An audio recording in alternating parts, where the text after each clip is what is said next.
नमस्कार दोस्तों, मैं विमलेश और मेरी कहानी। एक गांव में 4 मित्र रहते थे। उसमें 3 बहुत ही विद्वान थे। एक हड्डियों द्वारा कंकाल एकत्र करके उसका शक्ल दे सकता था। दूसरा उसमें मांस उस कंकाल में चढ़ा सकता था। और तीसरा अपने मंत्र द्वारा उसमें जान दे सकता था। और चौथा मित्र जो था, पढ़ा लिखा तो कम था, लेकिन व्यवहारिक ज्ञान उसके पास बहुत था। चारों चले अपना भाग्य आजमाने राजधानी की तरफ। चलते चलते रास्ते में जंगल आया। जंगल के पास उसने देखा कि एक कंकाल पड़ी हुई है। एक ने कहा कि अरे यह तो शेर का कंकाल है, तो मैं इसको जोड़ करके इसका कंकाल खड़ा कर सकता हूँ।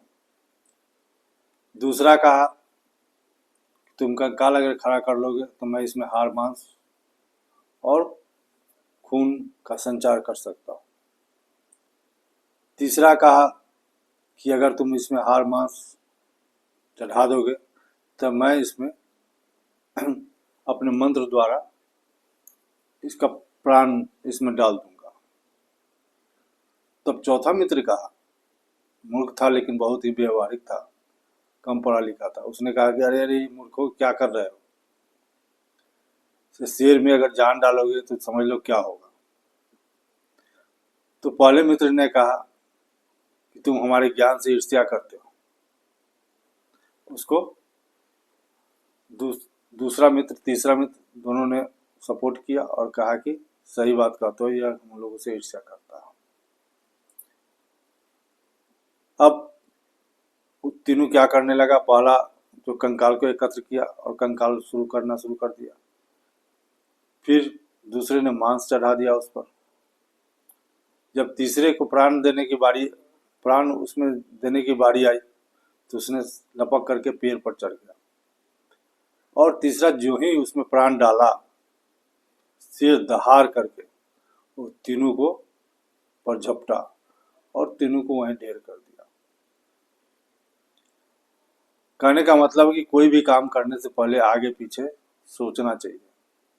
वो तीनों जो थे विद्वान तो थे, लेकिन किसी काम को करने से पहले आगा पीछे नहीं सोचते थे। और वह जो कम पढ़ा लिखा आदमी था, उसे व्यवहारिक ज्ञान अधिक थी। उसने मना किया, मना करने पर भी वो जब नहीं माने तो अपनी जान बचाने के लिए उसने पेड़ पर चढ़ गया और इस तरह से अपनी जान बचा ली। कहानी छोटी सी थी। कहने का मतलब यह है, कहानी का सार यही है, कुछ भी करो उसके आगे पीछे जरूर सोचना चाहिए। कहते हैं ना, करो कुछ ऐसा कि दुनिया करना चाहे तुम्हारे जैसा। कहानी छोटी सी थी। अगर अच्छी लगी हो तो लाइक और सब्सक्राइब जरूर कीजिएगा। नमस्कार।